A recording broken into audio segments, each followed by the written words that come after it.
પશુપાલન મિત્રો આપણે ગાય એકદમ પહેલેટ લેવી હોય તો એને ક્યાંથી ઓળખવી અને કઈ રીતની આપણને ખબર પડે કે પહેલેટ ગાય કેટલું દૂધ કરશે અને કઈ રીતની ગાય હોય છે, તમે વિડીયાની અંદર પૂરેપૂરા બન્યા રહેજો, કારણ કે વિડીયો પૂરો જોશો તો જ તમને માહિતી પૂરી મળશે.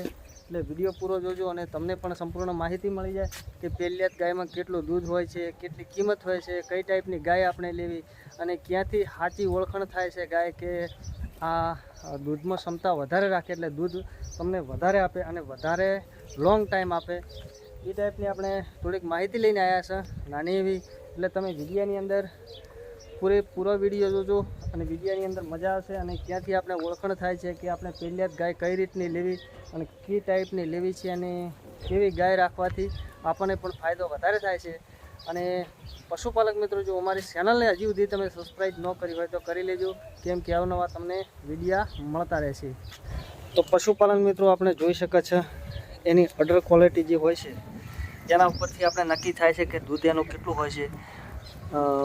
તમે જોઈ શકો છો કે અહીંયા વચ્ચે એક પાળી મારતું હોય છે બાવલાની અંદર અને વચ્ચે એક લીટી પડતી હોય છે, એનાથી આપણે એને થોડોક અંદાજ મળી શકે કે આનું દૂધ અંદાજે 6-7 લીટર દૂધ હોઈ શકે છે.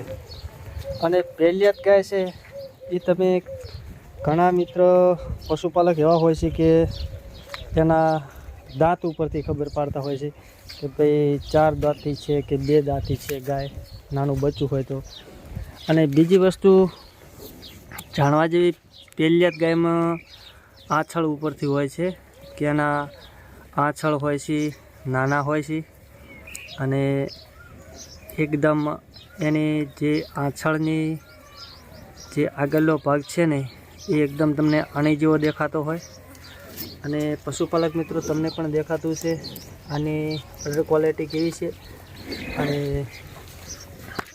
બીજી વસ્તુ એ હોય છે કે પશુપાલક મિત્રો જો સારી નસલની ગાય હોય, પહેલેટ બચ્ચું દૂધ પહેલેટમાં કેવું હોય છે કે કોઈ નક્કી હોતું નથી, સામેવાળી પાર્ટીને ખબર ના હોય કે આપણને ખબર નથી હોતી કે આનું દૂધ કેટલું હોય અને કેટલા લીટર કરી શકે. કિંમત તો અત્યારે કોઈ પણ જે ખોટે વેચવાવાળા 50,000 કરતા હોય, 40,000 કરતા હોય, 35,000 કરતા હોય, પછી તમારું જેવું બજેટ અને જેવા લેવાવાળા અને લેવા દેવાવાળા. એટલે પશુપાલન મિત્રો ખાસ વસ્તુ એ હોય છે કે જે કાબરી ગાય હોય છે ને એની અંદર થોડીક દૂધની ક્ષમતા એટલે દૂધ વધારે હોય છે. ક્યારેક કાળી ગાય હોય છે, પણ જે કાબરી હોય છે અંદર કાળી અને કાબરી હોય છે એની અંદર દૂધની ક્ષમતા વધારે રાખે છે, કારણ કે એ વધારે ટેમ પણ દોવા દે છે. અને બીજી વસ્તુ આપણે ક્યાંથી ખબર પાડી શકીએ કે પહેલેટ ગાય દૂધ સારું કરશે, એનો જે પાછળનો ભાગ હોય છે મિત્રો તમને દેખાતો હશે, પાછળના ભાગમાંથી થોડીક આમ ખમતી હોય અને જે આગળનો ભાગ છે એ તમને આમ પાતળો દેખાતો હોય છે. અમુક ગાયો તમને દેખાતી હોય છે આગળના ભાગની આગળથી આમ જાડી હોય છે અને પાછળના ભાગમાંથી પાતળી હોય છે. અને દૂધની તો કોઈ પણ પહેલેથી જ ખબર પડે નહીં, વિયાયા પાછળ જ ખબર પડે. અને બીજી વસ્તુ તમને દેખાડું તો કે એના ગાયના જે મોઢા પરથી તમને ખબર પડી જાય કે ભાઈ સરસ અને સારી દૂધ પણ કરશે એવી ગાય તમને દેખાતી હોય. અને શંકર ગાયને ઓળખવાની ઓલાત હોતી હોય છે, જે આનો મોટીઓ હોય છે એ હોય ને દેશી ગાયને હોય, પણ દેશી ગાય છે ને આપણી પાસે દેશી ગાય છે, તમને દેખાડી દઈશ કે આ જે આંખલાને ઉપર ગોદ હોય છે એ ટાઈપનો અને શંકરને ન હોય. અને ખાસ ઓળખવાનો એ જે ફૂલ ગાય હોય એને ઓળખવાની રીત તો ખાસ એના ડોંટિયા ઉપરથી હોય છે. તમને આનો ડોંટિયો શોર્ટ પણ ગતું ખબર નહીં પડતી હોય, તમને દેખાડી દઉં એટલે તમને એવું ના થાય કે ભાઈ વાત સાચી છે ખોટી છે.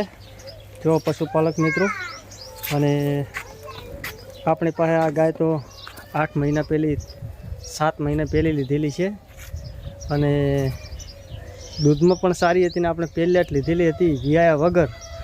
પણ હા, તમારે જો ગાય લેવી હોય તો પશુપાલક મિત્રો ગાય જે હોય છે શંકર ગાય એને વિયાયા વગર નહીં લેવાની અને વિયાયા પછી જ લેવાની. કારણ કે અમુક ગાયો છે વિયાયા પછી કથળી જતી હોય, તમે પૈસા વધારે ભાગી નાખ્યા હોય અને તો પછી મજા ના આવે.